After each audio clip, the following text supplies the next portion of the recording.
the Mystery Children podcast. We're now reporting live from underneath the bed. So here's the thing, like, normally there's not a lot of people in here, but fucking today, everyone decided to come down to this hot-ass basement. It is really hot down here. Fucking work, yeah. There's a lot of people. They got the air off because there's been a pipe. pipe. Oh, somebody got up. Oh, here it is. Pipe leak. Is that right? Who's laying pipe?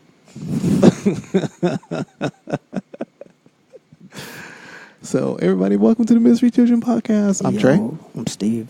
And we are just going to, like, go off the rails. We're just going to talk some shit right now because we didn't think we were actually going to do this. But we said, fuck it. We're going to do it anyways. We're going to go ahead and do it. So, you're going to start us off, Steve. What's on your mind right now? Well, let's see. What do we got going on for today?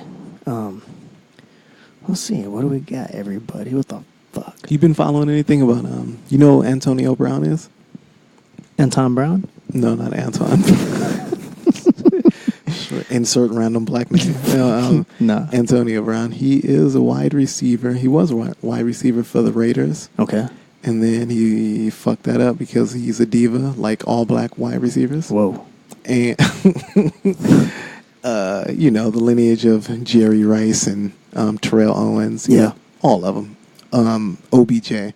But anyway, so he got into hot water with the Raiders, and then because he got into hot water with the Raiders, he was dropped from the Raiders, and then he was immediately picked up by the New England Patriots. Whoa. And as soon as he was picked up by the New England Patriots, black gymnast woman, suitor of his, ex-suitor, came out of the woodwork, and she was like, he raped me. Oh, she's like, I didn't get him on the Raiders. I almost got him. So, wait, I mean, okay. Well, Let's look at it from two standpoints, all right? One of two things happened. One, he cheated on her. She's like, I'm going to get you, motherfucker. Or two, he raped her. Damn, those only two? Shit, I can't think of any of those two. Yeah, it's probably just those two. So, yeah, it's one of the two. So either, what it looks like is that he probably smashed and didn't call back. Yeah, and that's one thing. She's mad. She was like, he raped me. So she was a former... Okay, so she was like a gymnast at Louisiana State University. Okay. But I guess they met during his tenure as an Oakland Raider, and she was like his personal assistant. No, well, not even his assistant. She was his personal. Oh God, what was it? God damn it! I'm trying to think. What the fuck would you even call it? Why is this like simple name escaping me? What are the guys who help you work out? She's personal strumpet Trainer. Hey, that's trainer. what we were. Trainer. Pretty simple word, right? Yeah. Hooked on phonics. Anyway, so yeah. Interesting. She was his personal trainer. Okay. And she claimed that one day while she was training him, he walked up on her while her back was turned, and he was naked, and he bust on her back. He dropped fucking kids on her back. That's what she says he did. And then she went back again to train him again. Yeah, why not? Or was that the? Isn't that what you would do? Of course. Or was that the rape? Was that the rape? Maybe that's rape-y. Or was it the sexual harassment? Well, she claimed there was a sexual assault. I guess that would be categorized as a sexual assault. And then on top of that, she claims that there was an additional instance where there was some rape action going on. Like, if he inserted his penis inside of her and there was rape, then that's fucking crazy. But what were you doing around the dude again a second time after he fucking dropped loads on you? I don't know, man. And the fucked up thing is, I mean, I don't know what's going on, but that sounds weird. No, I think that's the extent of what I know about it, is that, you know, she claims that he bust on her back, and then there was an additional circumstance where he raped her. You didn't see the rape coming? No, come on, he's a wide receiver. He's a big black dude. You gotta see him running towards you, right? With hard cock. I'm just saying, if I'm bending over to pick something up and a dude drops a load on my back, I'm like, if I hang out with this guy long enough, you swinging on him, right? Oh fuck yeah! I don't care how big the dude is. I'll take one fucking lights out. If Ving Rhames dropped a load on your back without you watching, do you just turn around, you swing on Ving Rhames? Well, here's the thing, I might, but at the same time though, if he knocks me out, he's gonna have his way with me. You wouldn't just like plead with him, come on bro, don't do that again. No, because in the meantime, he's putting his wiener in your mouth. He's like, shut up. But, I mean, that's the logical next step after somebody busting your back is for them to put their dick in your mouth, isn't it? Or you get him a sandwich. Yeah, one of the three. Dude, I would have to run because I get knocked out. Someone's making sweet love to my fucking limp body. Oh, and that's the worst, right? I think so. So you obviously would rather be coherent while he's fucking. Yeah, I didn't know what I'm getting myself into. I actually think I would like being knocked out. It just knocked me out. Nah, bro, because It's like getting your wisdom tooth out. you're going to be walking silly for like a week. It rains. But, I mean, at least I wouldn't have to go through the whole process of knowing while I'm walking like that. I'll just wake up like, what the fuck? Yeah. Your underwear's laying next to you. And why my booty whistling? Dude's gone. You're like, and he leaves you a fucking headshot with autograph. Oh, that's fucked up. That's fucking gross. Rames was here. You got ramsed. You got ramsed. No, but dude. Well, okay. Let's be serious for a second. Yeah. If she was a friend of mine and she's like, yeah, and I bent over to pick up some weights and then he fucking jacked off and onto my back.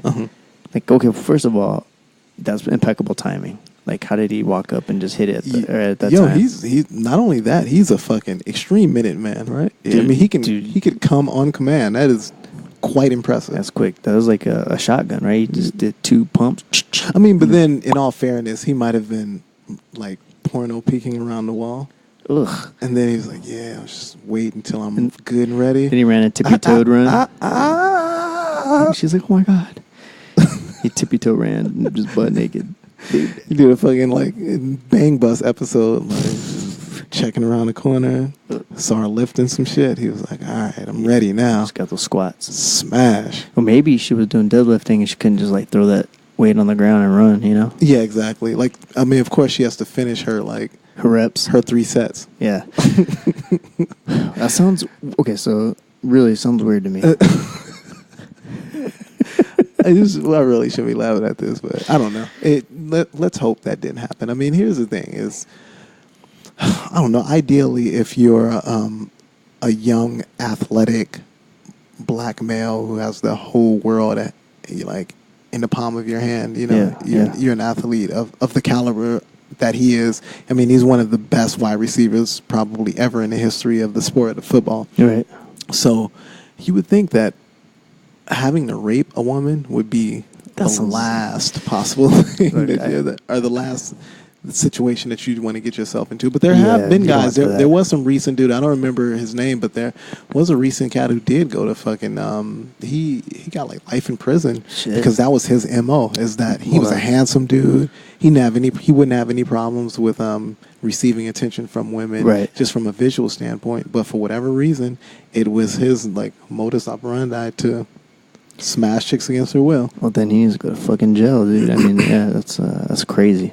It's just it is wild, and then I guess like right after this woman accused him of everything, of like all of the allegations that she had, another woman popped up and she said that she was an artist and he paid her to paint a mural in his house. Yeah. And while she said while she was on her knees painting the mural, you think she was painting the mural? Ah, man, I don't know what's going on. I think he was painting her face.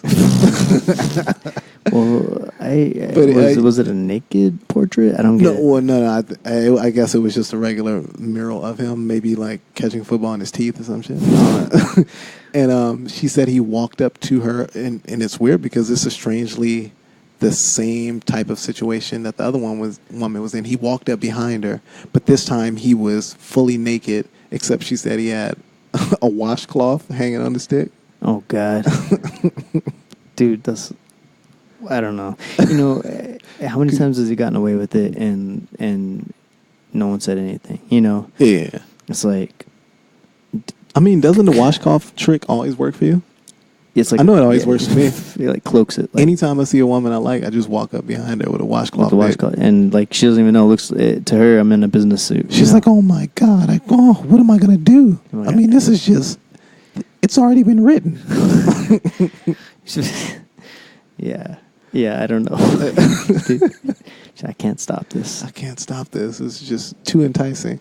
So, well, what do you want? I mean, so I can only, I can't speak for them. I can only speak for myself. But if I'm painting a portrait of a dude who wants a portrait of himself to hang in his living room, you already know he's a narcissist. Fuck, man. And then he walks up and he's got like that situation happening. Then I leave my paints and I leave. Yeah, you just walk out, right? Because I don't want to be raped. I mean, maybe that's what she did, but she could have just finished, painting. She paints it with the washcloth.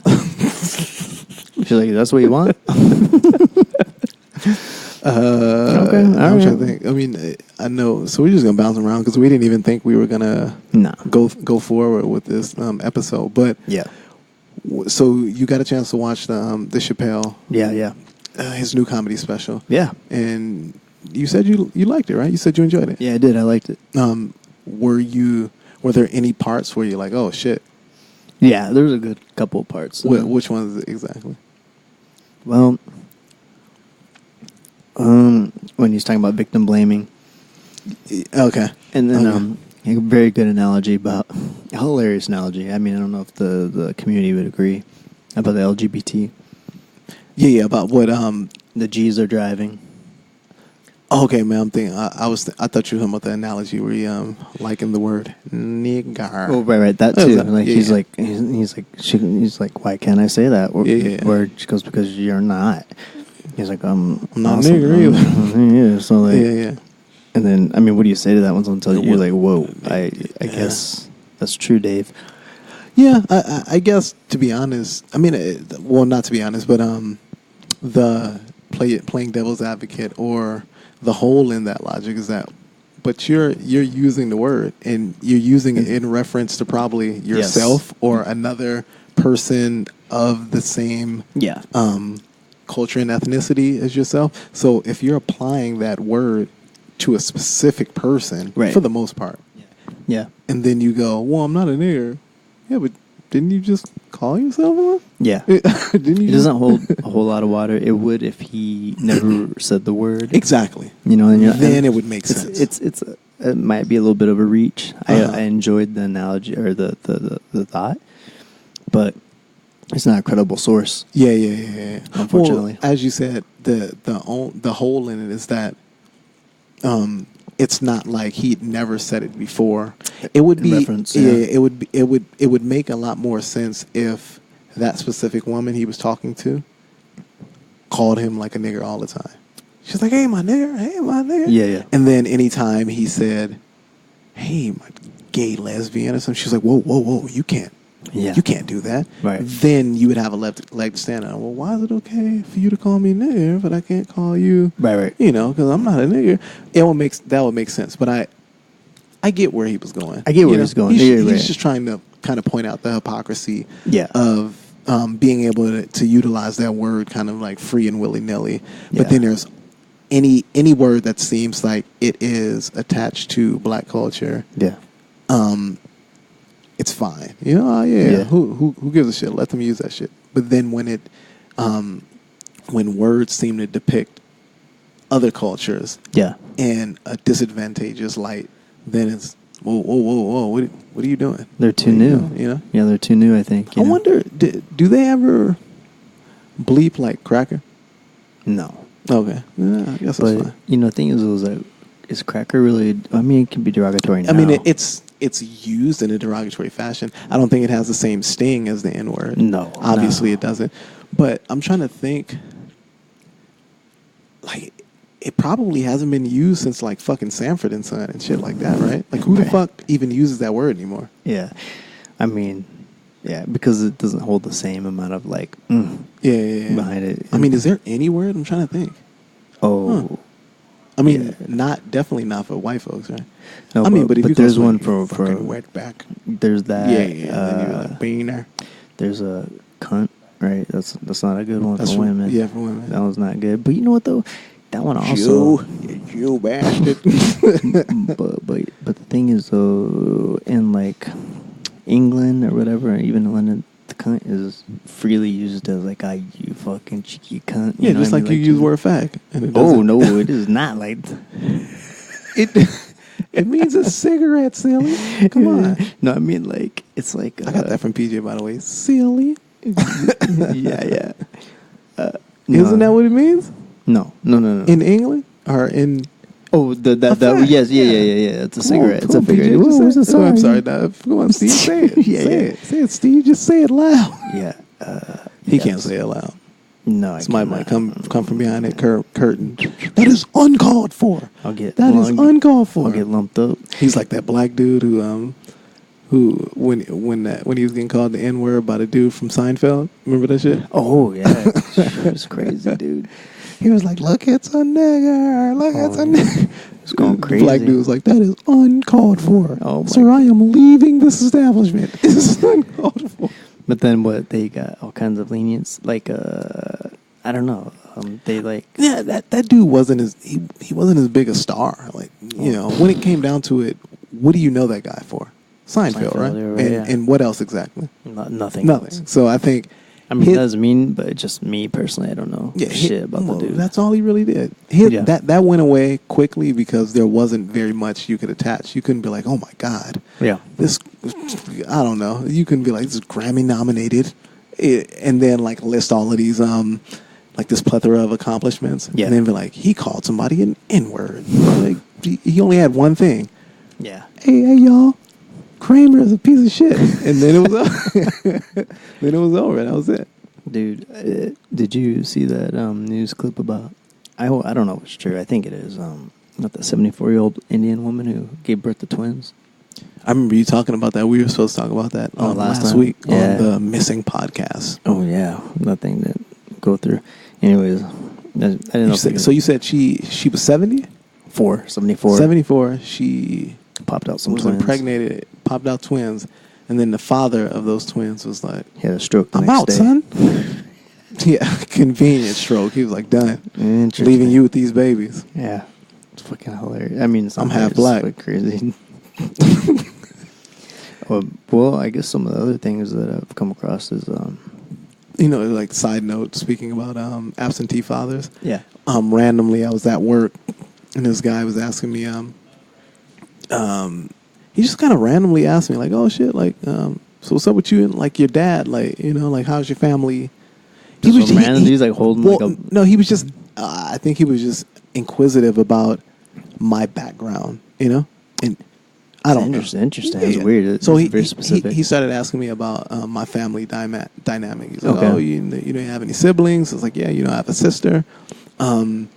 He's like, you know, my mother and, you know, my sister has a husband and then they have a child, you know, which is my niece, blah, blah, blah. And he was like, oh, so what about your dad? Are your parents still together?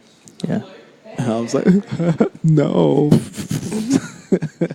And it was funny because I really got in depth about like, oh, okay, well, this is how everything went down, you know? Like I had a fucking, you know, I had a father who raised me. Yeah. But, he ended up getting divorced from my mom. Mm-hmm. Okay, let's just listen to them talk. Because they're getting louder because now they know we're talking. Okay, anyway. Yeah. So, yeah, when I went through the whole totality of my relationship with, my lack of relationship with my biological father. Yeah. And then my current non-relationship with, do you call it maternal father? Whoever the father who raised me. Yeah. I guess so. It actually made me quite sad because I was like, oh shit, wow, I never really thought about how fucked up that is. Like the idea of not having your biological father in your life, but then also having this adopted dad that you think is your biological father until you're 13, and then having that be kind of like that rug being pulled away from you as well. I literally have had the same thing. Yeah, it's crazy. Where I'm like, what? You know, what's going on? I'm like, holy shit! Now I have to piece this shit together. You know? Yeah. Which is kind of crazy, but that I don't know. That's just like, I guess, common now, right? Or it was. It probably was common. Well, I mean, it's still common. Definitely amongst certain cultures of people. Right. I mean, it's probably less common in Hispanic households. Their parents are usually together like forever. Yeah. Like fucking penguins. Yeah. Yeah, I don't know, man. It's weird. Not my side. You know, that didn't happen. But I'm like at a point in my life. I'm a grown man where it doesn't affect me. Yeah, it doesn't. Yeah. I mean, as a kid, yes. As a kid, I was like, "What is going on?" And then I don't know. It's a weird thing. Yeah, that's something he asked me too. He was like, "Well, he's like, are you like really affected by it?" And I was saying, maybe in just you know, man, shut the fuck up. Take your soda and get out of here. He's a cool fucking cat. No, to be honest, it's actually refreshing to have somebody speak about something other than just fucking surface random nonsense. But anywho, you know, he asked me that question, and I thought about it for a second, and I was like, I felt the same way that you felt. I was like, dude, I'm older. Yeah. You know, I have a little bit of time behind me, and I was saying like maybe in this kind of like not whimsical, but you know, like if I was writing a book, right, I'd probably make it seem a lot more tragic than it actually was. I mean, because he left around the time when I was like, this is like early teens, like where I'm like 12, 13 and shit like that. So I didn't get to a point. Like you really need your father and shit like that to construct the type of human being and man that you're going to be when you're entering like manhood. Right? You know? Yeah.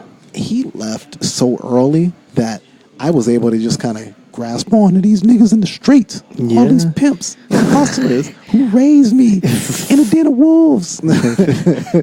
I mean, that's kind of like real though. Like you have to latch on to the men that are around you, other than, you know, if you don't got that strong father figure around you. Which were my peers. They were just like my, you know, the guys that I was hanging out with in the streets. I mean, and of course, they weren't able to teach me how to be a man. I mean, to be honest, the whole idea of manhood, if there is one concrete one, I've just been gathering by living life and going, okay, well, I've deduced from X, Y, and Z that these are the things I need to look at as, you know, much more worth, and then these things probably should drop off and should not be as like they're just not as needed in my life. You know, things like, I don't know, like going out and wilding out just to do so. You know, when you're younger, you know, you be like, oh yeah, I'll get into a fight with a random dude just to show him fucking the shit. Down, you know, that I'm down. I mean, those type of things are just, you know, as you get older, they become less of a staple in your life. They become less. You chase them a lot less than you would if you were younger. That bravado thing is something that I think young guys attach themselves to. Yeah, you know, because in the end, really, there's a fucking party going on down here. Because in the end, when you look back, they're not going to be there. Yeah. I love the serious talk, and then like just this fucking jovial shit going on in the background. It's just it happened at the perfect time, right? Like they turned the lights off and shit like that. Everything was chill. Yeah, everything was chill. We were like, okay, cool. We'll turn these mics on so that we can, you know, get down and knock out some bit of this podcast. You know, as soon as we turn his mics on, lights on, chick walked through like she had titty tassels and shit. She's oh god, wilding out. Let's pause it real quick. I'm gonna check something. All right. So we are back. We are back. We had to take a brief hiatus, very, very short hiatus, because there was motherfuckers right across from us, and they were talking up a storm, and they wouldn't stop. Yeah, and they got louder, and I was like, you know what? Fuck this. So we're back. We were actually gonna dip off into the workout room, the weight room. We're gonna like lift some weights and get our backs busted on, but didn't happen that way. Didn't happen that way at all. People left. So you were saying that there was something drastic that you wanted to speak about once we started airing again. What did you want to speak about, Steve? Oh, it's not. Hold on, let me pull it up really quick, since you know this is kind of a free balling episode. Let's see what the fuck we got. You still haven't fucked with the Wu-Tang, have you? Nah, fucked up. But I will. You don't care about the RZA, the Jizza. You got. I'm so sorry, everybody. Nah. Yeah, let's see. So I'm gonna go.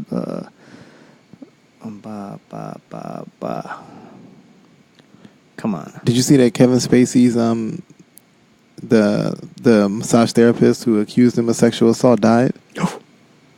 Whoa, how old was this dude? Conspiracy like a motherfucker. Everybody getting Epstein. It's fucked up. Damn. No. Damn, he's like, is it worth your life? Just let me jerk you off or you fucking die. Dude, do you think he had something to do with that? I don't know, man. I don't even know that dude, but I just know that he's a fucking ruthless individual when it comes to grabbing dudes' dicks. I know someone personally. Do you think he's ruthless in the bedroom and the streets? Like he fish hooks you while he's fucking you from behind? Okay. Yeah, maybe. It's fucked up. You don't think he busts his gun after he busts the gun? Nah, he wants you to come back for more. Ah, okay. Yeah, that's yeah, right. Yeah. That's probably right. Just tenderizes it so it's ready for him for next time. All right, stop. Have you seen Tyler's A Boy Is a Gun? It's a video? New video? Yeah. No. I mean, I like it. It's fucking super silly, but Stop. like, it basically, I don't know. You've seen Earthquake, right? A video Earthquake? No, I haven't seen any of his. The fuck is I've seen a few of his videos. Dude, I love his music. I mean, but who the fuck is watching videos anymore? Dude, we got because they're pretty good. They're pretty entertaining. Okay. So the one, but you've heard the song. Yeah, I've heard the whole album. The So album is really dope. It's amazing. He plays this dude. He's got like a fucking blonde. You got the bob? Yeah, the Yeah. bob, right? So in this, He's like the Black Sia. yeah. So in this next one, he's got A Boy Is a Gun, and it's the same dude, the same character. Okay. And but in this, he's like rapping to his lover, a dude. It's a dude? It's a dude. All right. So, I don't know. Fuck, man. Like it. He's trying to confuse everybody. If he's not gay, he pushing this hard. Like really hard. Did you see the Flex interview? Yeah. And he's like saying me and Flex are going out looking for a dude sort of situation. Yeah, it's hilarious. I'm like, and Flex is like, come on, man, why are you saying shit like that? This is just getting extremely convoluted because here's the thing. If this is some kind of what would you even call it? Trolling? Like, not even trolling, but I don't know, like what do they call it? Like just art, but like not an applied art, but like when a person is using their circumstance or body to as a form of artistry. I don't know, but anyway, if this is a form of like artistry that he's using to try to maybe what I'm guessing he's doing is he wants to like question the whole idea of like general forms of like sexuality. I don't know. Right. Like, the status quo forms of sexuality. Right. At what point do you go like, dude, I can't really tell. And maybe that might be the whole idea is that who cares? Yeah, I mean, it's coming because it's coming off. But then that what way. if you're actually gay? It's like, what do you, I don't know. It's just getting confusing, as you said. For me, the way I like to look at it is like, well, if he is like, the cool thing is nobody's caring. Even if you read the comments, they're like, "Oh, this is dope," and that's dope. The other thing is this: is like it's quite possible he's pulling like a Lord Quaz and Madlib situation where he's got multiple characters that have multiple storylines. And this is this character and his storyline, and it's just dope because then you can branch off to like you can open up a whole new world of like things. You have this imaginary character, and you spit the lyrics of his life. So I mean, at what point does he stop performance art? That's what I was looking for. Oh, there you go. So I didn't know whether it's a performance art thing that he's doing, but I'm trying to find out. So at what point does he stop? I mean, does he just run the gamut of human sexuality? Is he like the next guy that pops out of his head in terms of his alter ego? Like, does this dude like fuck trees? And then it's like a dude who's like into bestiality. Maybe the next one is like a loner, bestiality, I'm just trying to find out. Well, I want to understand what the intent is. That would be the exemplary word, if I could think about it. Yeah. Maybe he's just a storyteller, and then he came across the idea of like, yo, if I got multiple characters, they all have their own story. And I could like, and it's not like a lie. I'm just telling the story of this character. If he can tell a multitude of different stories. It could be, it could start off any way that he wants. Why does it start off with the gay character? I don't know. Maybe it's controversial. Maybe it's a hot topic right now. I mean, or maybe maybe it's just something that he's kind of putting through his music. I don't know. That would, well, okay, that's fine. And then I would think that if he's starting off with the hottest topic, the one that's most like it's on the fucking tongue of everyone at this current point in society. Yeah, that would seem like he's utilizing what the young folks call, he's trying to cap. Is that what they say? You got me, bro. I don't know. You know, like when they say no cap, you never heard that? Like he's got no cap? No, well, no cap in contemporary slang means that what I'm doing is 100% genuine. There's no cap on this shit. Like, this shit, I'm not doing this for fucking, like, for Instagram followers. Okay. Or I'm not doing this to be viewed as the guy. Yeah. You know, so that's what no cap means. Okay. It's like you're, you know, or they say clout. Like, oh, this dude is clout chasing. He's doing this for clout. He's just doing this to fucking, you know, make people think he's something that he's not. Right. I'm interested in, because largely, like, it's artistic and it's cool, and obviously, you know, there seems to be some kind of narrative there. Mm-hmm. But remember, not Keith Tamashiro, but remember the other Tamashiro we used to have and we used to have him for English. Yeah, like for writing. Yeah, for writing. Yeah. So I remember him saying something to me. I'm gonna liken this to there was somebody who was taking photos of the homeless. Yes. And they showed him these photos. Right. And he said, well, okay, so what is your ultimate goal with these photos? Yeah. And they're like, oh, well, you know, I'm trying to highlight homelessness in the city and all that. And he was saying, well, are you writing an editorial piece? Are you campaigning for there to be, you know, more housing for, you know, for people who are disadvantaged or don't have, you know, adequate dwellings, you know? So, and the person was like, well, nah, not really.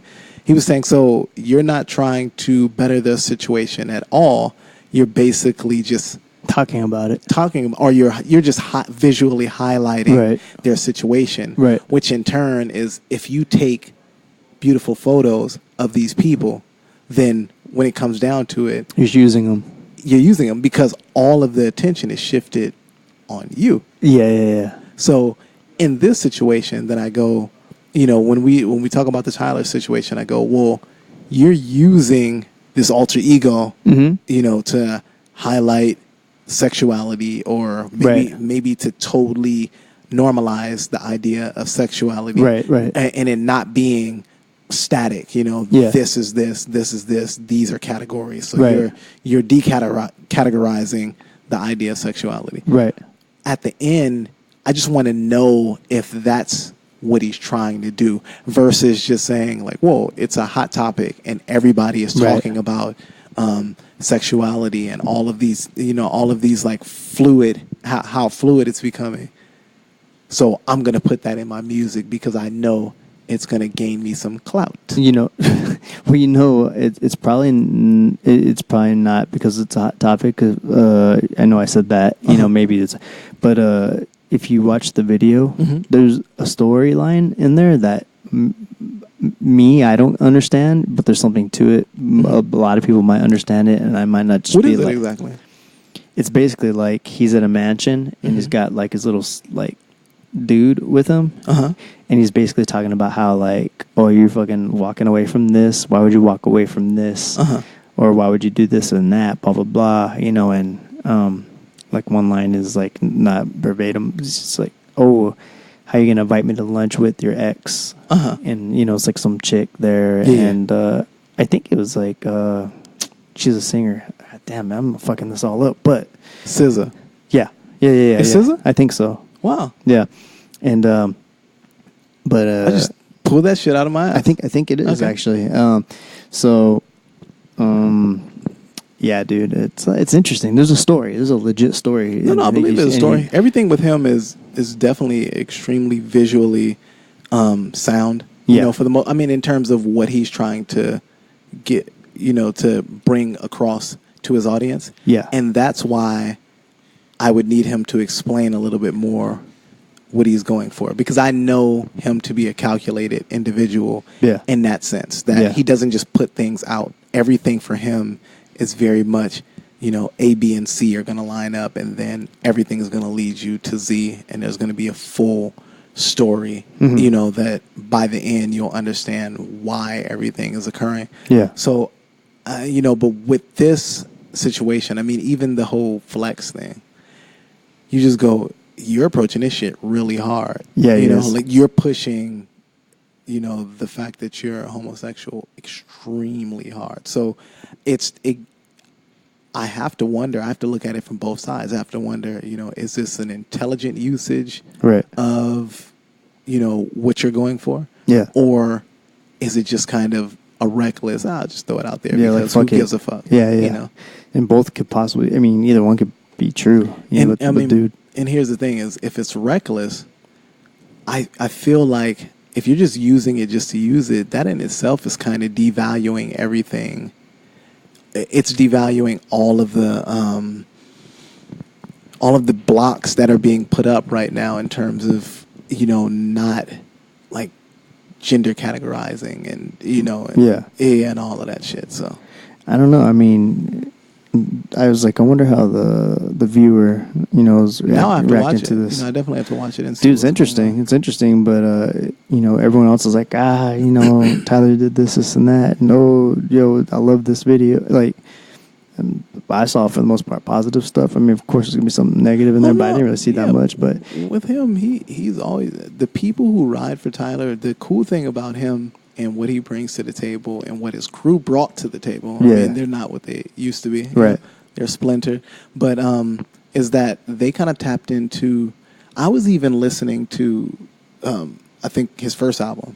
Randomly, I was working out, I was listening to his first album, and there was a lot of little like small drops of like little pearls that were kind of like seated there for anybody who's ever felt like the true outcast in this world. Like, oh shit, like, on his first album, he has something to the effect of, and also it's not going to be verbatim, but something to the effect of like, where it's just like fucking It, where they call themselves the Losers Club. Right. Odd Future kind of positioned themselves as that Losers Club, where it's like, we don't fit in with these people. Obviously, people don't gravitate toward us, and that way we're not the popular motherfuckers. We just the odd dudes out, but we'll make that our thing. Right. And that's I don't know, for some reason, because they were so popular, I never thought about it in that way, as them being, it's odd, that's what they say, Odd Future, but being the odd guys out. And when I listened to that first album, I was like, oh shit, some of the same things that I grew up grappling with, the idea of being the other, even amongst the people that you're supposed to be the most comfortable with, or the environment that you're supposed to be the most comfortable with, and using that form of alienation to your benefit rather than your detriment. Right. It was really cool. I was like, oh shit, like it's dope that he was thinking this way from the beginning, and found a way to make that his fuel, rather than to deter him from reaching whatever goals, he'd set for himself. Yeah. It's weird, I don't know how big dude is now, Well, he's not as big as, I don't think they're as big as they were.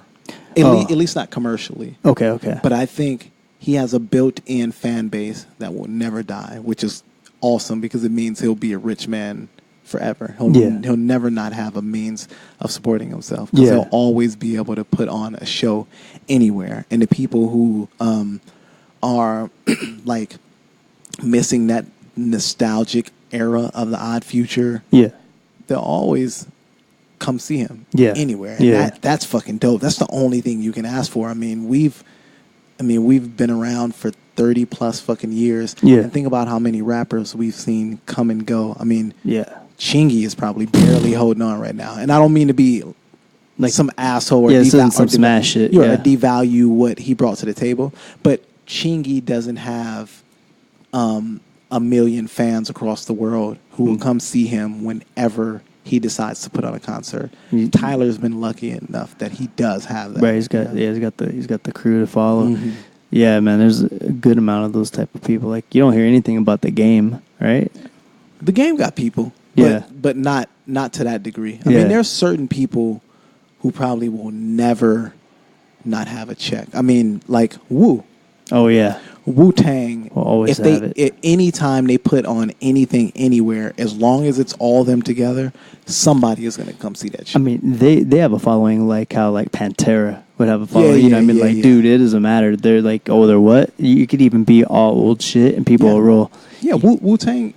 I mean, it's not hard to fathom that Wu-Tang would be the Rolling Stones of hip hop. Right. Yeah. Somebody, they're always gonna sell out some arena somewhere, and they're probably gonna be old men, and they'll still be able to fill an arena. Yeah, because they just have this. They have that aura about them, and there's just certain people that, for whatever reason, they connect with the populace in such a way, or at least a section of the populace in such a way that they'll always be imprinted on those people. Yeah, man. I mean, it's a crazy thing, man, right now, especially just like all the different type of things with hip hop that are going on. You're like, dude, I don't even know what hip hop is anymore. You don't. I don't even know what it is anymore. It's like splintered into so many different sections, dude. You're like, what is this? It's fucking crazy. It's funny that you say that. Maybe 2 days ago, I was listening to. There was something. It was something trappish, like, but I'm talking about. It was something that had a trap beat under it, but the guys who were, like the vocalists, it was just almost. It was sing-songy, the whole thing. Okay, there was very little traditional form of hip hop rhyming in it. Yeah, and randomly I thought, think about somebody like. I want to say Kumo D, but he was actually further along in the process. I don't know, like one of those cats, like, you know, Grandmaster Caz or some shit like that. One of the fucking torchbearers for this hip hop shit. One of the guys who, you know, was like, well, I made this shit up. Like, this all came out of my head. You know, and then to think about somebody who's at the inception of the musical art form, which is hip hop, and the way that they utilized it, and then you think about like the Migos, and you go, it went from here to that. Yeah. It's crazy, right? It is crazy, dude. It's fucking, you know, someone brought up something today because I was telling them I was following like this thing, right? And like, yo, like, hey, have you ever heard of Hudson Mohawk? Who said that? My friend Lisa. I was like, yeah. I was like, dude, I haven't heard anything from that dude for a while. So, yeah, man. This is like crazy, dude. Yeah. We get like a small little moment, and then it's almost like we're drawing fucking. Yeah, I mean that's what it is. Let's talk and play. That's what it is. Fuck, man. Yeah. But yeah, man. I mean, so wait, real quick. So she listens to Hudson Mohawk. She did because you know that dude. I don't even know if he's even around anymore. You know.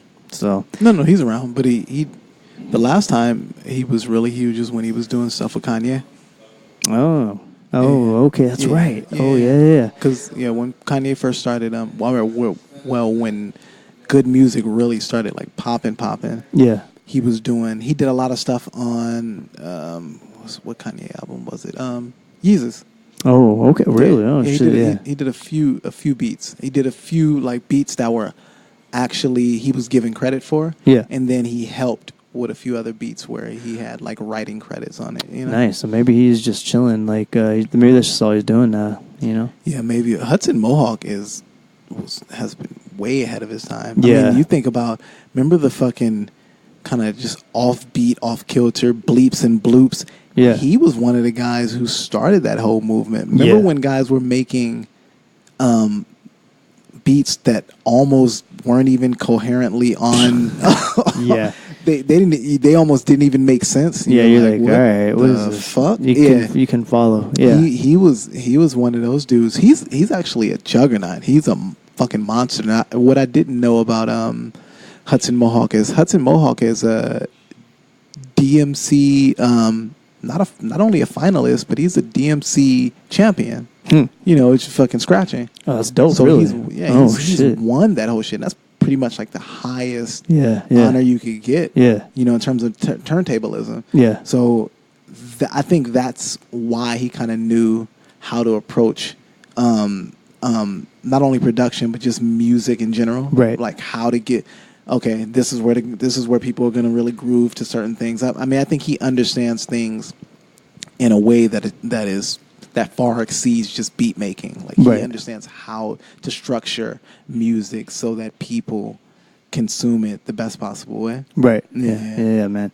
Yeah, it was crazy because I was just like, oh shit, I haven't thought about that dude in a long time. I haven't listened to anything of his forever. He hasn't been around for quite some time, but I know the last I heard of him, you know, I don't think you were able to go that day, but the last time me and P went to a boiler room, right? Hudson Mohawk was there. Yeah, and it was dope because Hudson Mohawk was there. Lotus, was he there? Lotus showed up later. So Hudson Mohawk was there. Lotus was there. Fucking Hudson Mohawk bought out Busta Rhymes. What? Oh, is that right? Dude. Damn. Yeah. Oh, shit. Hudson Mohawk brought out Busta Rhymes, and the coolest thing was not only did he bring out Busta Rhymes, but Busta Rhymes came out and he did the traditional version of "Give Me Some More." Yeah. And then Hudson Mohawk did a remix. Yeah. On the fly. Oh. And fucking Busta Rhymes started rocking to that shit. That's dope. On the fly. Kids was moshing in that shit. I remember me and P. We're like, all right, we're done with this shit. It's a little too much. Kids were going bananas. Yeah. Little small boiler room location.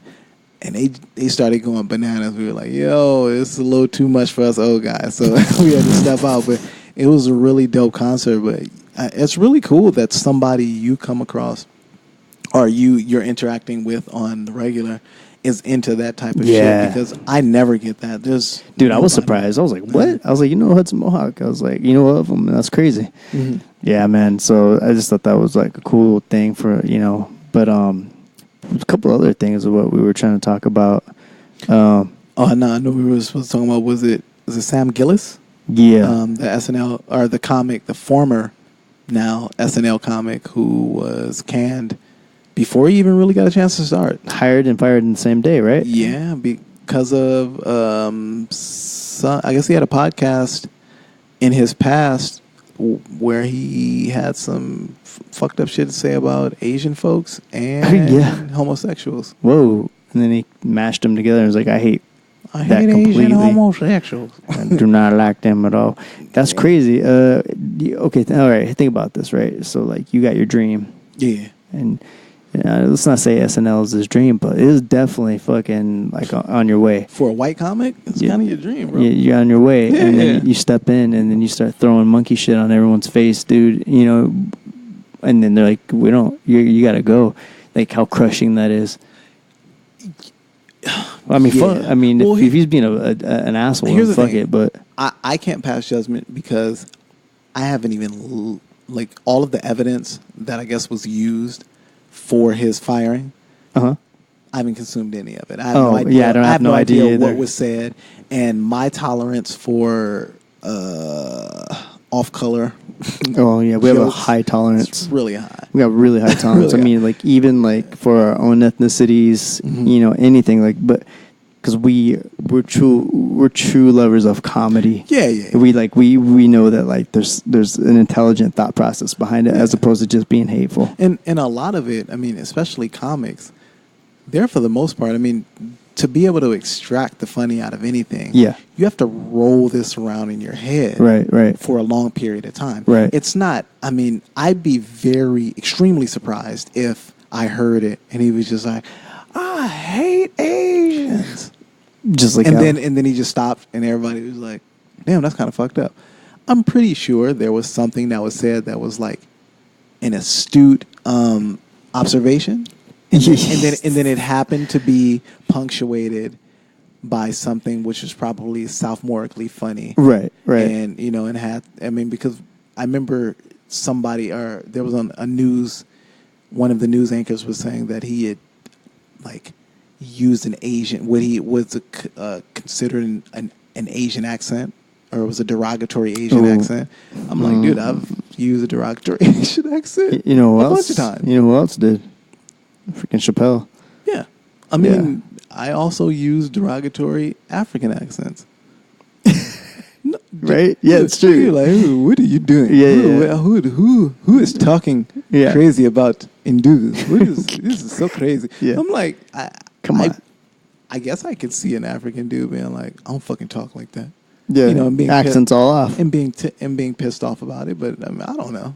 To me, it's really not that serious. I mean, I do think there is a level at which it can cross the boundary between it being funny, and just being totally like, oh, that's fucked up. Just a fucking asshole, like just walking into like a Asian church and just calling everyone some fucking Oriental. Yeah, but I mean, for the most part, man, people have to have a little bit more, like. I don't know. They have to be willing to laugh a little bit more. It's becoming something that's like dying. You know, just the idea of humor and being able to say, separate the two. Like, look, dude, I don't think this guy is racist. I just think he's trying to be funny. And yeah, exactly. Yeah.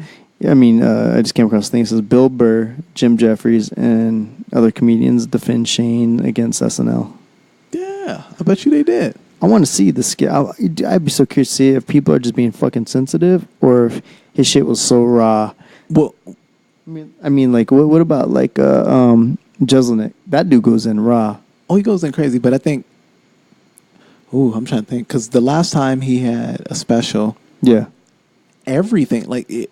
I was like, how the fuck was he able to come up with an hour and 30 minutes of insult jokes? It was just an hour 30 minutes of insulting people, and I was like, wow, that's interesting. You have a very singular focus. It is amazing how that shit is fucking pinpoint accuracy. Like an hour and 30 minutes of jokes that insult. I hate him so much. I sat down.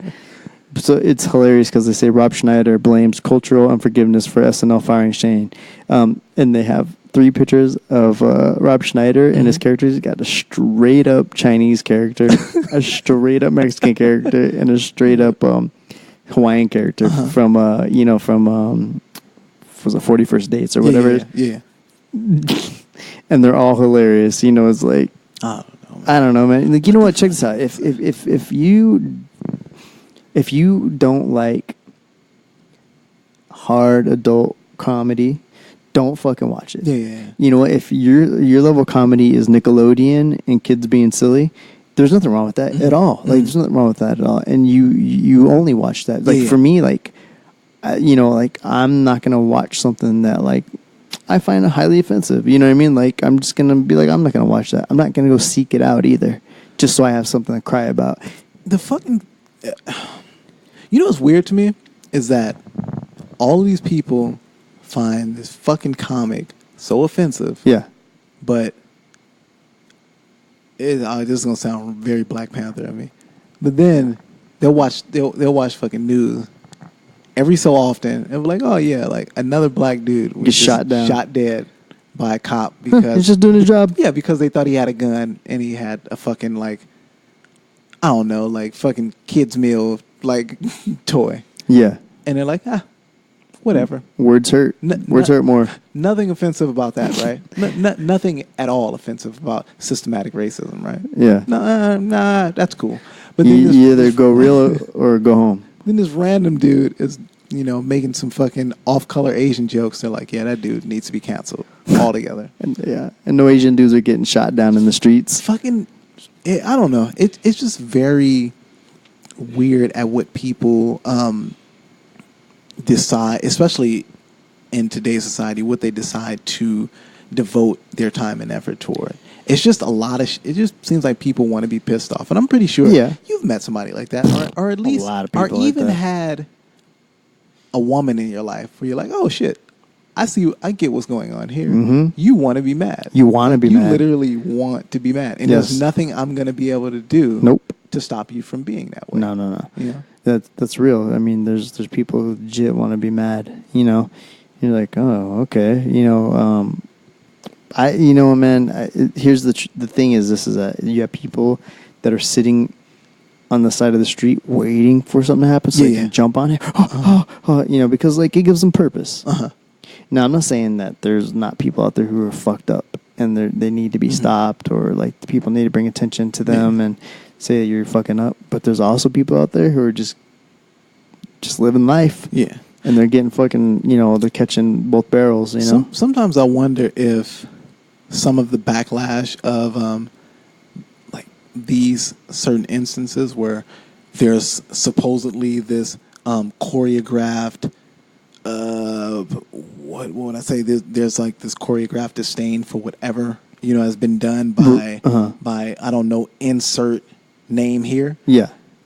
Sometimes I wonder if that in itself is just bullshit. It's just a way of like population control, where people are gonna like, look, if we have all of these people out there believing that they can take the ills of the world and just fucking make them funny, and they don't have to worry about being poor or gay or black or Asian, and they don't see that as a disadvantage, and they're able to make light of these things. Yeah, that's not good for business. Oh shit! That is not fucking good for business. We need people to think they're less than. We need people to believe that they're alienated. We need people to believe that I'm so fucking poor that I shouldn't want to get rich. Things like so when these fucking comics come out and Chappelle is the figurehead for going, dude, I say what the fuck I want to. Right. I operate in an arena that I want to, how I want to, and there's nothing you guys can say or do about it.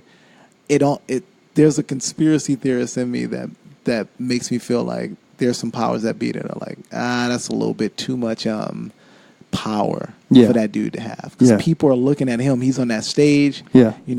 He's free as a fucking bird. He's saying whatever he wants to say. He's doing whatever he wants to do.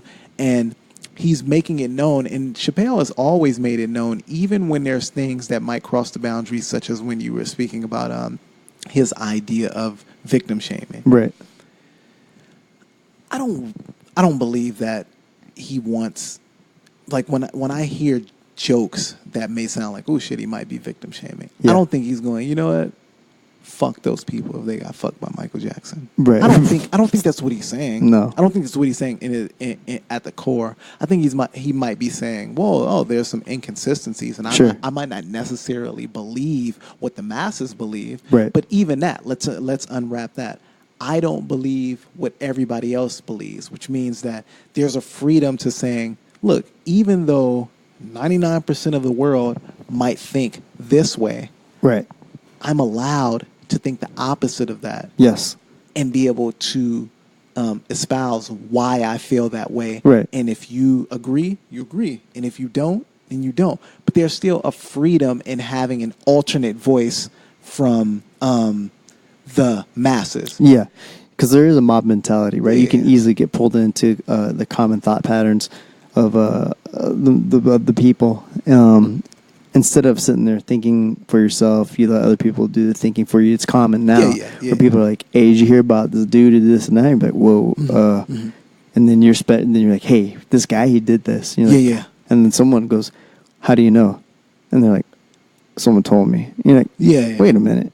Wait, that's when someone's like, oh, I want to see proof. I want to see what's going on. Yeah. Not even so much like proof, but like, where's the article? Let me read, But so many people have the attention span that's so short now that they'll take anything at face value. And you're just like, okay. I don't know, man. I mean, I don't know. I liked it. There's definitely going to be people that are pissed off, but I think that anything you do as an artist in any which way, you're going to piss people off. And you're not there. You're not there to... I'm not here to be your friend. Like, straight up. I'm not here to make sure that you're cozy and comfortable. That's your job. Yeah. You know what I mean? I'm here to add to it. But I'm not, my job is not to make you feel comfortable with like the things that people are saying or what I'm saying or anything like that. So like, meaning like me, if I'm saying stuff about like this and that, like that's my opinion. Yeah. And if you don't like it, oh well, like, like, so what? What are you going to do? You sit down and think about it while you're eating dinner? Yeah. You know what I mean? Like, I don't know. It's just like, I don't think about other people's opinions. People say shit, and I'm like, yeah, well, that's the way that person feels. Well, shit, I think about them to a fault. I mean, yeah, I consider their opinions, but I'm saying, I think just as with anyone, if someone's opinion greatly differs from your opinion, what are you going to do? Nothing. Yeah, exactly. You go, okay, well, I feel this way, and you feel this way. I mean, if we're both two grown adults, we can talk about it, and at the end, we're probably going to meet at an impasse, and then we'll just go on about our lives. We're not going to fucking punch each other over this shit. But I also think about the idea of people. Okay, so comedian in its its rawest, most beautiful form is all about the true linguistic expression of ideals that are inherent to that comic, right? This is how I feel about the world, right? How I feel about the world. Exactly. Not how you guys feel about the world. Or, not even how it is. Right. And that's with everyone. You feel a certain way about the world. Every way that you feel about the world, that's not what the world is. That's just how you feel about it. Yeah. I feel a certain way about the world. That's not what the world is, because it's not. There's no one in this world who has it all tackled. Like, oh, I know everything. Yeah. My reality is the truest reality. That's fucking bullshit. Yeah. Nobody operates from that perspective. Right. So it's like when when I see a comic, I'm there to gain a view into how he sees the world. Yeah. And then within, while I'm sitting there absorbing what he's putting out there, he might say something that changes my view just slightly. Where I go, oh shit, I never thought about it in that way. Yeah. And that's the true brilliance in comedy. Yeah. But the idea that I would expect a comic to just say to me what I already feel. Yeah. Fucking ridiculous. It also wouldn't be funny. Yeah, what entertainment value would that be? Yeah. Oh, everything that you just said is exactly how I feel. Right. Okay, at a certain point, that becomes kind of monotonous. I go no, you should be going to comedy events to hear perspectives and push boundaries. You're like, oh shit, and say things that people are thinking but won't really say. Yeah, man. I don't know. It's true. Comedy is under attack right now, and I'm not saying I'm a comic. I like to say funny things, which I think are funny, but that's again my opinion, not how the world is. But I don't know. I think you would enjoy life more if you had the foresight to see what is actually in jest and what's actually real. Yeah. And if you are smart enough to interpret that person's clearly joking, then that's going to be a better way of going about life instead of taking everything so literal and serious and heavy and blah, don't get me wrong. There's pieces of shit out there that has to be taken care of, but also be smart enough to know what's in light of making situation light and what is a real threat. And if you can do that, then you have the brain to just understand the difference between the wit and someone's real dark thoughts about the world, and how they don't like certain things or people or cultures. So I mean, I just thought about this. The idea, the comedic approach. So you hear somebody's in there pumping iron. You're right. Someone is in there fucking lifting weights. We would have went in there and motherfucker would have popped up. But, hey, you guys are doing something here. You guys gotta get out of here. I gotta pump this iron. I'm gonna lift some weights.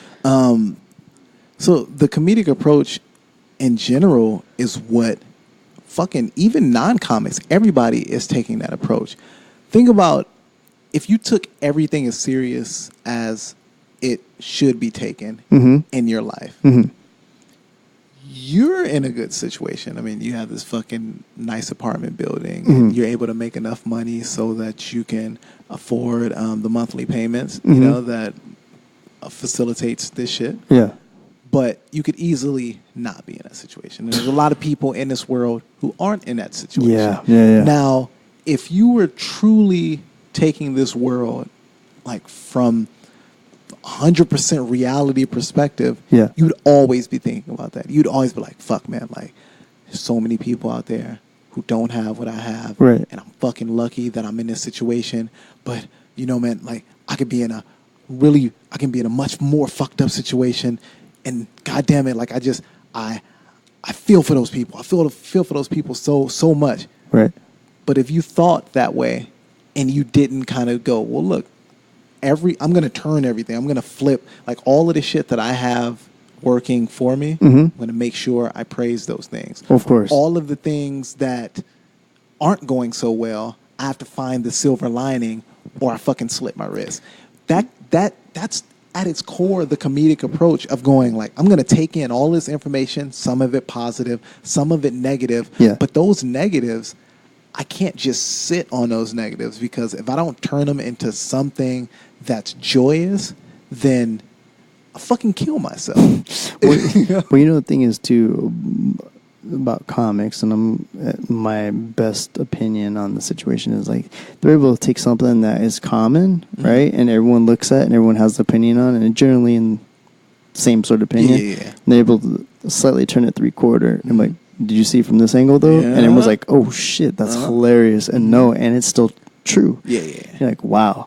You know, and that's the wittiness, the smartness, you know, of like everything. So I mean, I don't know, man. I mean, I love comedy. You know, there's only been a couple times where I was like, I don't know if I should laugh at that, even though I want to. I'm like, I don't know if I should, and we do that all the time amongst ourselves. But the most fucked up, one of the most fucked up jokes, it might be the most fucked up joke that I ever heard, that was the funniest shit ever, and I knew I wasn't supposed to be laughing at it. Was when Jeff Ross was roasting Shaquille O'Neal.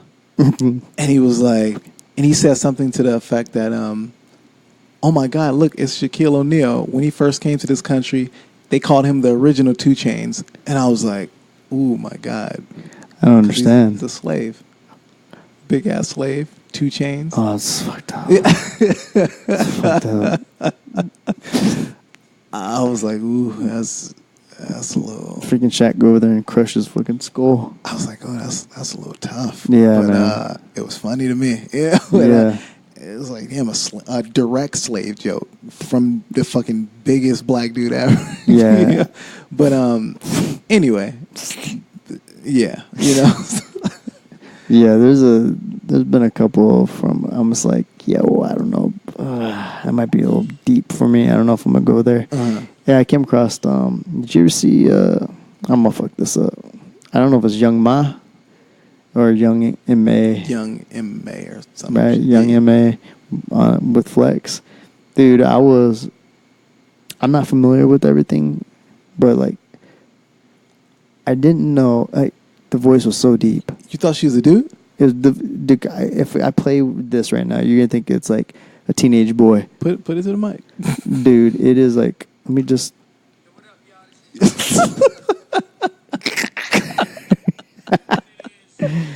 Yeah. Put that shit to the mic. But like, I mean, Brooklyn's here. You know what it is. Okay, that's Flex. Is it? No, it's fine. Yeah, well, let me put this forward a little bit when she starts to spit. Dude, rough. Did she broad. speak about? Because there was something said within the totality of that interview where she speaks about no longer wanting to be seen as a lesbian. What does Chappelle say? Like, you wear the uniform? Nah, I'm just playing. I don't fucking know. But here we go. Hold on. Let's say here it is. Niggas know what I do with a mic. I got the crown like heights. Oh, yeah, I took this shit. We don't ask, we just take real. Sounds like a dude. And she's got the mean mug in mouth and everything, where she's like, you gotta see every tooth in my mouth. She has the mean mug in mouth. She's like, yeah, and then like it looks like she's biting down on fucking a leather strap when she talks. Like, yeah. I'm looking at a picture of her. Is she still wearing a do-rag under her fitted? I mean, you don't want to be viewed as a lesbian. Though. She's not playing. Okay, so it says, so I guess this is a direct quote from her. Okay. And that, okay, no, this is a different interview. So this is a Hollywood Unlocked interview. Okay. I'm guessing she probably did that in the same span of time that she did the Flex interview. Yeah. It says, I'm Young M.A. We don't do no labels. I just wouldn't date a guy. Nah, bro. I don't like that. Okay, so then I don't know what Steve didn't even know what to say. I guess, okay, in my defense, I just don't know. I mean, did you, like, looking at her, did you ever... I was like, she's into chicks, and that's fine. Think she was going to date a guy? No, never once. If she was dating a guy, wouldn't you be like, holy shit? I would be fucking freaked out a little bit. And I'd be like, that's probably the hardest dude ever, because, like... If she dated a guy, would you think the guy she was dating is gay? Ooh, like a little cover-up? Nah, man, because, dude, she's so fucking hard. She looks like a fucking roughneck dude. You know, and, like, either one or two things. She's dating a dude that's crazy fucking thug. What if she have the best coochie ever? You know what? And the funny thing is, she might. She might. You know what I'm saying? Like, it works out that way. It does. It fucking does for sure work out that way. You know, and that's cool. She doesn't want to be viewed as lesbian. Maybe she's a Q. Is that what it is? Or is she a non-binary? I have to look up the definition. I've never known the true definition of queer.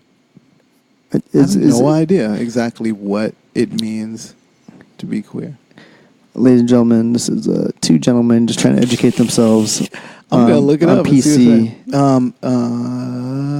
Oh my god, this is weird. The synonyms for it are terrible. Oh, dude, you can't make this up. So I put in queer in Google. Okay. The dictionary pops up: adjective, strange, odd.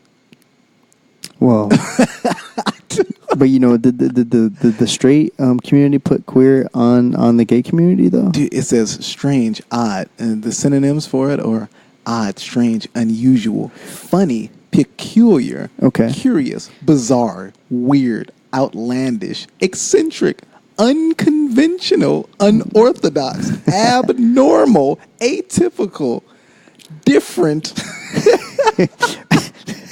Wait, haven't you heard that in a sentence where like, that was queer? No, I've never heard anybody say that. Huh. I live in the hood, dog. Yeah, man, but it's true though, right? You know, yeah, but you gotta, so like the word fag, that's put on the gay community, I think, by like obviously hetero. So it was queer. I doubt they adopted that, said that's ours, you know? Yeah. But in LGBTQ, and I'm ignorant to this, so please forgive me, but I think is the Q questionable. I think Q means questioning. Okay, I thought it meant queer. It makes sense that it would mean queer, right? And you might be right. We'll have to look it up and educate ourselves, but I thought it was questioning. Oh, okay. It says, what does the queer stand for in LGBTQ? LGBTQ is an initialism that stands for lesbian, gay, bisexual, and transgender. To recognize this inclusion, a popular variant adds the letter Q for those who identify as queer and are questioning their sexual identity. Oh, so one and the same. Okay. Okay. I mean, so that makes sense.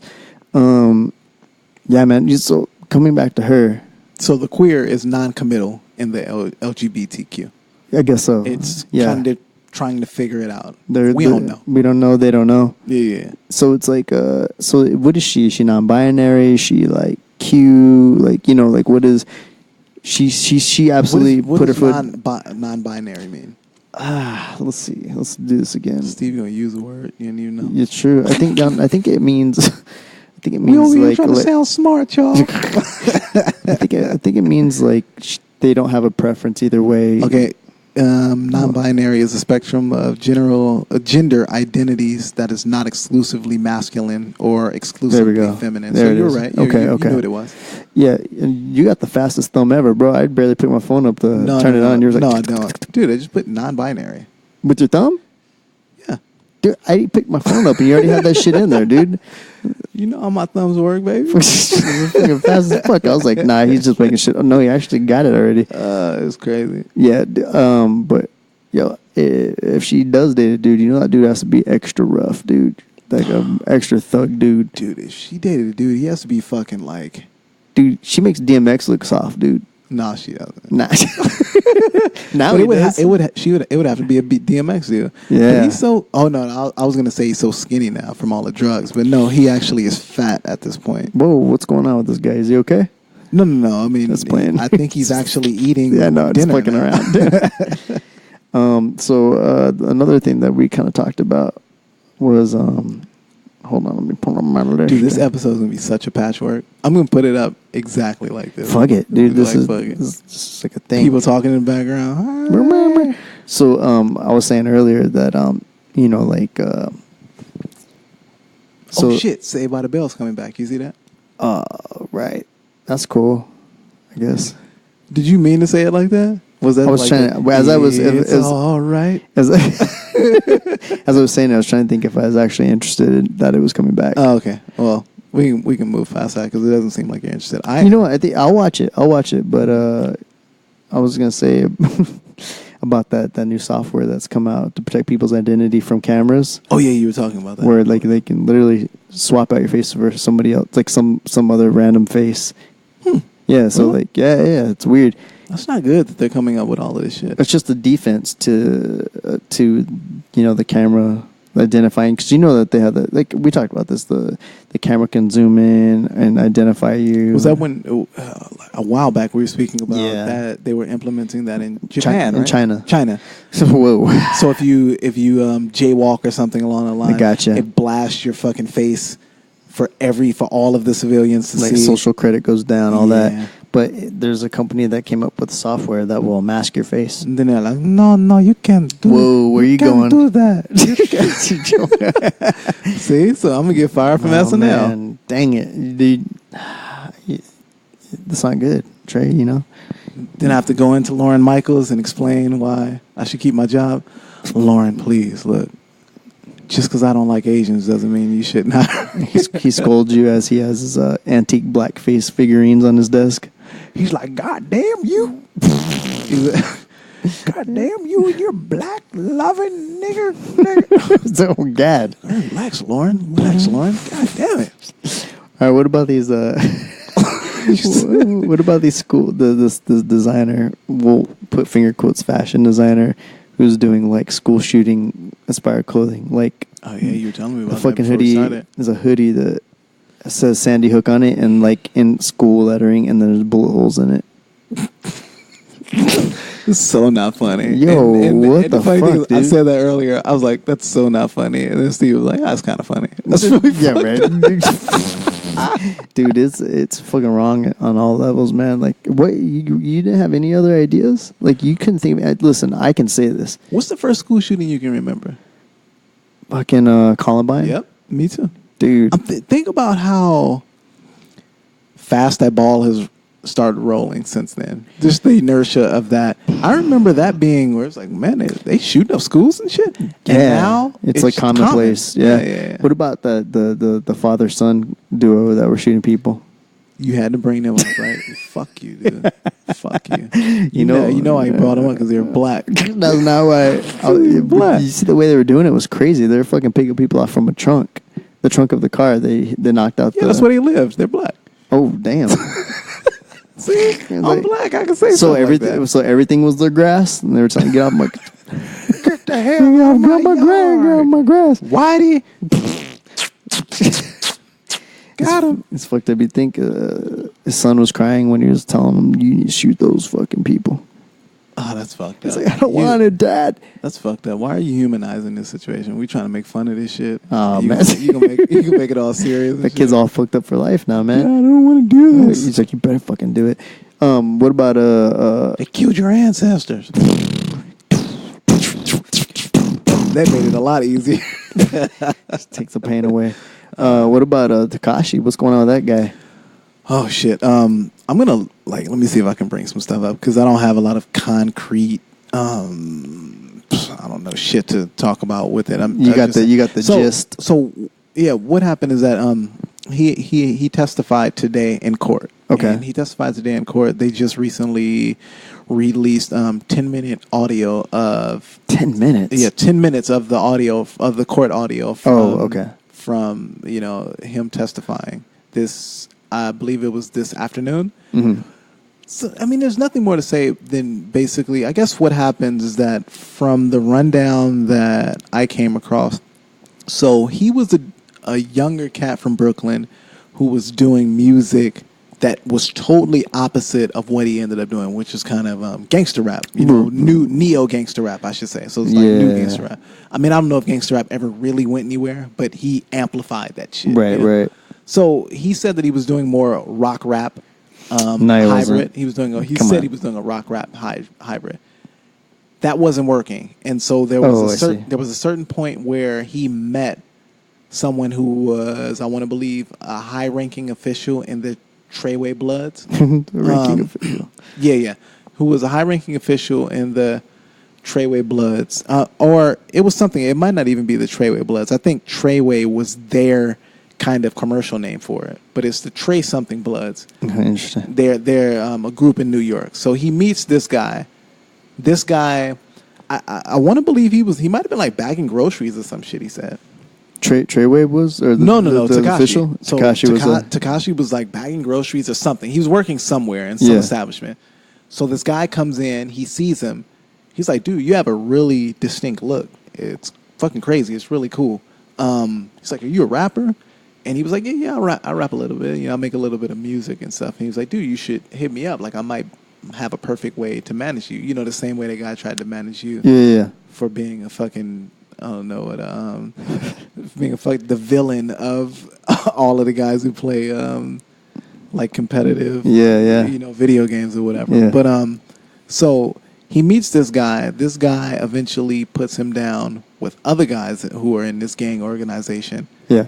And then I guess they get him in the spots that he needs to be in so that he can receive a record deal. Okay. Now he procures this record deal, and once he gets this record deal, I guess the only caveat for them helping him attain this record deal is that, like, look, some of this money that you're going to make off of your new fame and stardom, it's going to be funneled right back into the gang activity on the streets. Okay. But then we also have guys who are in penitentiaries and, jail settings. Right. And we're going to use some of this money as well to take care of them. Okay. So this singular kid who started out being a fucking baggage handler or whatever the fuck he was, he ends up being the front man for this gang of wolves, basically. Okay. Now, what happens is that along the way, he starts to become displeased with the cut that he's getting. He's like, okay, well, I'm now one of the top rappers in the country. Right. And I'm supposed to be receiving. I mean, he did a breakdown during testifying. What would you even fucking call it? Because I keep wanting to say testification. I know that's not a word. He was just testifying. Yeah. Right. So that's just right. Yeah. During the court proceedings, let's just use that. Okay. So during the court proceedings, he maps out how the deduction of these funds were taken. So he says, like, for example, let's say he was receiving $165,000 for a show. Okay. Oh no, I'm sorry.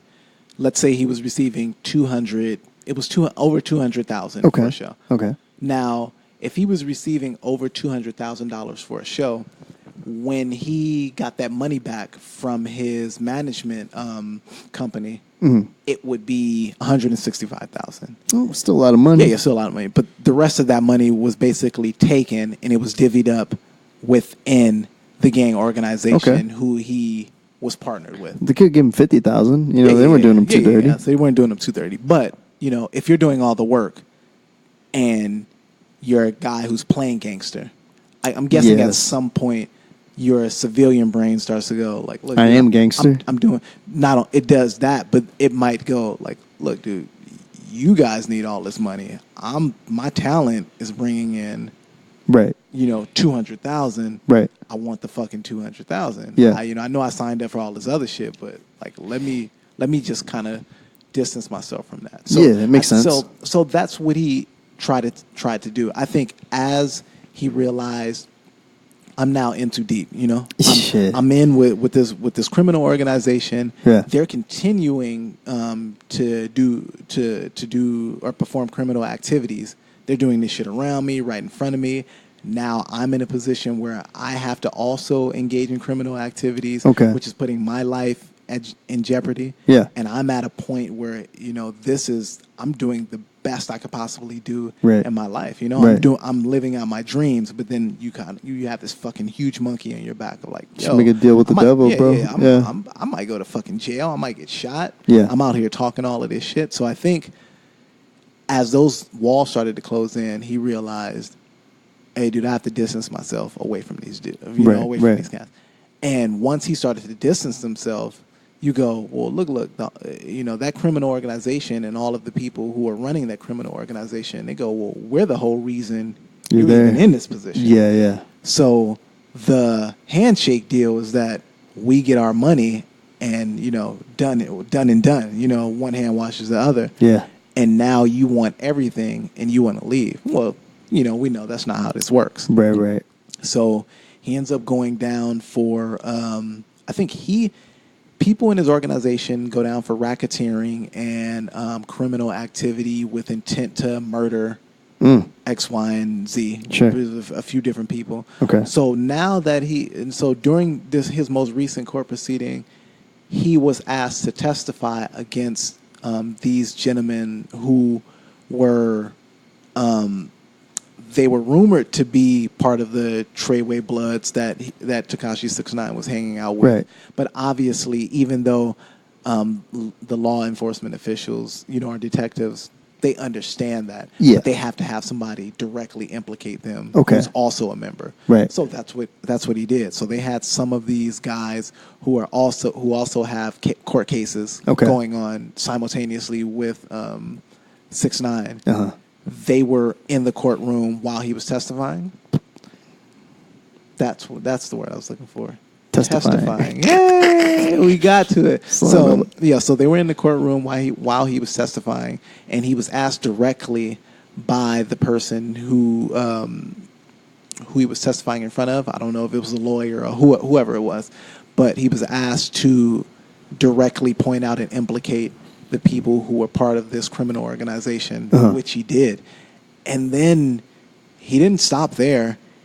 There was random people who I don't even think really got along with him. There was another rapper, Casanova 2 Times, who he had problems. He had problems with Tekashi 6ix9ine. Yeah. That dude got brought up. He was like, yeah, and Casanova's a blood too. And then it was he brought up everybody he could. It was like him bringing up like your aunt. He was like, she's a blood. He was like, Frances Ferrandino, she's blood as well. What the fuck? Like, it was dogs, moms, like fucking like ice cream men. It was everybody, dude. Nobody was off. Nobody was safe. Nobody was safe, bro. So he pointed out and implicated every fucking body he possibly could.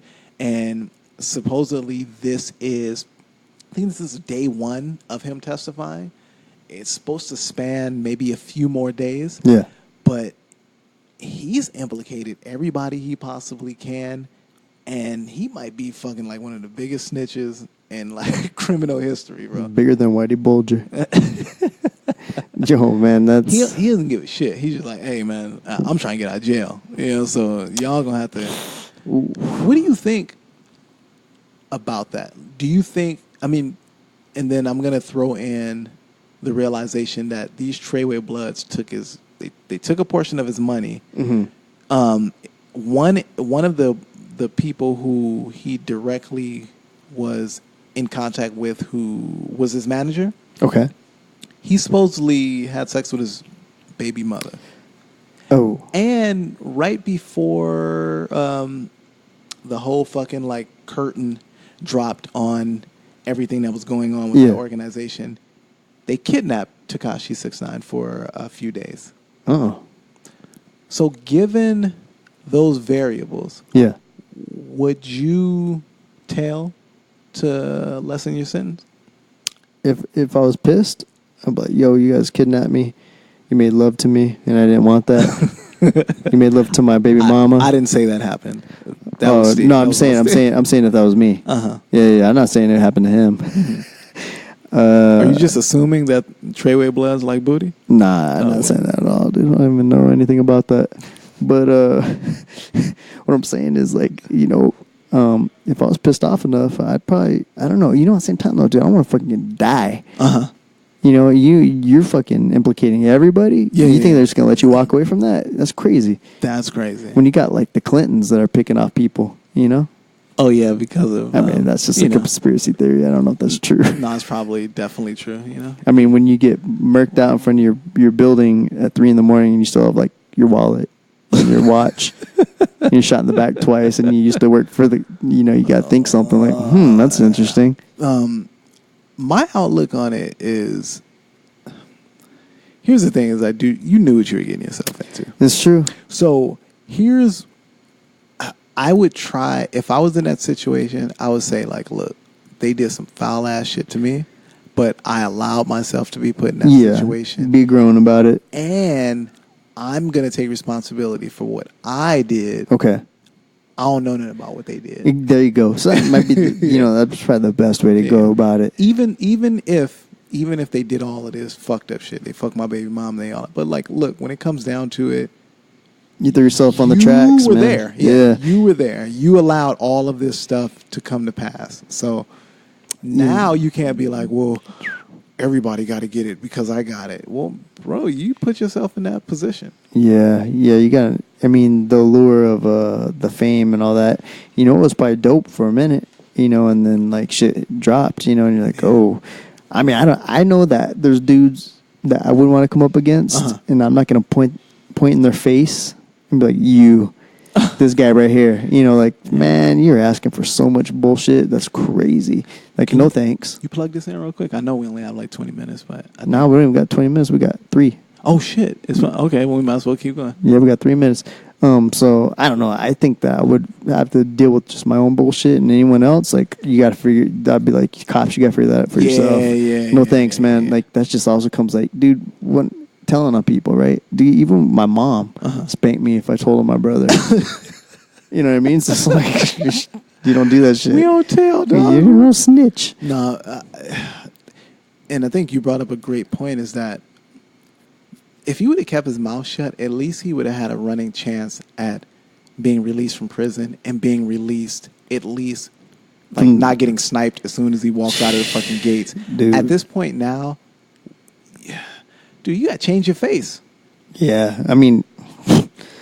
It ain't gonna take much. You just gotta take a lot of that that shit off your face, and you'll be good. You got to be a totally different person because those guys are gonna be looking for you forever. You know, everybody who he implicated while he was testifying, those guys are being taken away from their families, and even though they also put themselves in criminal activity and situations that can ultimately lead to them doing, prison time or So they have culpability as well.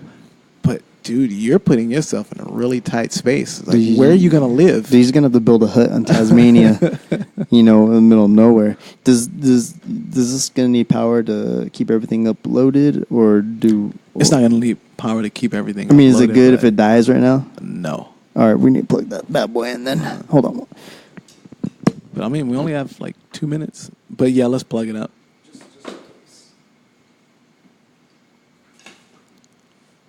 Plug it, Steve. Plug. Cool. All right, so we about to get out of here. 1 minute. Yeah, we are about to get out of it. I can't believe we actually did this. Yeah, it's weird. I feel proud that we went forward and did this just because. Fuck that. We're going to do this shit. Normally we have our own room and it's all private and it's all good, but for some fucking reason, some people got hip to our time and they try to get in there before us because they want that room to themselves. Shit, not try. The last 2 weeks, they've done it. Yeah. They have done it. And you're like, yo, you can't sit on your laptop in your fucking apartment? Steve, you said laptop. It's not a laptop. What did they bring down? Oh, no, that's the other dude. A desktop. Dude, the other motherfucker's got a desktop. Fucking desktop. And that's in one room. In the other room, the chick's got a laptop. And she's watching TV. Dude's making French dip sandwiches and shit. Yeah, you go in there and there's like shit all spread out. But check this out. The chick in the room that we're normally in, she has her computer up, and then she has fucking like Hulu on her TV. She was watching on her phone. She's like watching her phone while she's on her computer. I'm like, dude, what are you doing? You're like, come on, G. Can you go upstairs and to the place where you fucking reside and do that? Why does it got to be, like we can't do this shit in my place. I wish we could fucking like, I dream of Jeannie twinkle our nose and just switch places with her. Yeah, but here She's like, how the fuck did I get? Yeah, you can back, and you could easily do it back here on this cozy couch, yeah. But see, we can't do this in my place. You know what I mean? Like, so that's why we come down here. But you can quietly twiddle your fingers on your fucking laptop in your own place. Yeah, you know what I'm saying? Like, I don't understand. Well, here's hoping next week we end up back in the sanctuary. Yeah, in the mystery dungeon. Yeah. So, real quick, last thing I was gonna talk about was that fucking supposed documentary about Wrinkles the clown, the dude for hire to scare people. Tell him why you mad, Steve. Wait. I just wanted to throw that in. I'm sorry. No, wait, I'm mad. I'm mad. Nah, that was it. But that shit looks super creepy. I'll tell him a little bit, just like a brief overview. So it was like this dude who's a clown, and it could be fake. It could be one of those, Blair Witch fucking things. Yeah. But Blair Witch, I don't know if people know about that shit anymore. But basically, what it is, this guy, he was a regular clown. We're millennials. And he's like, dude, I wasn't making any cash as a regular clown, so I thought I'd spice it up a little bit. And so, like, you can pay me to scare people. And this dude is going a little too far. If it's real, he's like in the backyard, or he's like under somebody's fucking bed. Under somebody's bed, not under the bed. He was in a drawer. In a drawer that released from under the bed. Well, how the fuck did who let this nigga in the house and let him get under in a fucking, like, I don't know, it was like a little shed under the bed. All I know is that I don't care, clown or not, if you fucking pop up in my place, you're catching hands, dude, hard. Could you imagine turning over and that dude just sitting up, fucking Undertaker sitting up and looking at you? I'll kill him. I think I would just have to fucking just grab him, strangle him to death. And bite his fucking nose off, like... boots. It's funny. Speaking of biting noses off, you ever seen the movie Dirty Work? Yes, I have, with Emilio Estevez. Those men at work. That's men at work. Dirty Work has Norm Macdonald. Oh yeah. What's the other cat? Goddamn, I can't. He's like a druggie. He used to be on the Howard Stern show. Beetlejuice? No, bigger That's dude. Like dudes. he's fucking chunkier dude. I forget his name. Anyway, but is Norm Macdonald, and it's very similar to that clown story, which is they're called to play pranks on people by other people who've been done wrong by someone. So all right. They do the dirty work for you, and then they make an example. I know what you're talking about now. Yeah. I've never seen it, but I know what you're talking about. Anyway, there's like a cameo role from Chris Farley, and randomly, like last night, I woke up. And I fucking woke up out of my sleep laughing, thinking about a nose being bit off, because that's the dynamic between Chris Farley's character has a chick in that movie from Saigon. Oh, that's right. I do remember that. That Saigon whore bit my nose off.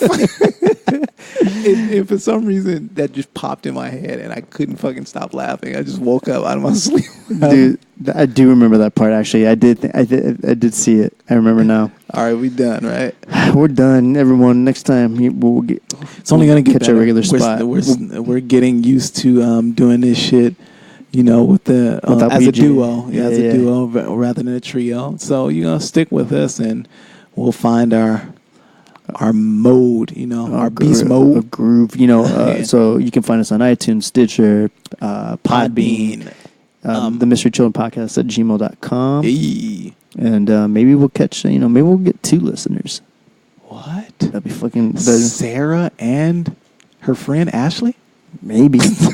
Maybe we'll get some, it would be cool. She has 2 Ashleys. What if we get both of them? Score, you know what I mean? So it's like, we have, 6 years. All right, we gotta go. We gotta go. All right, peace.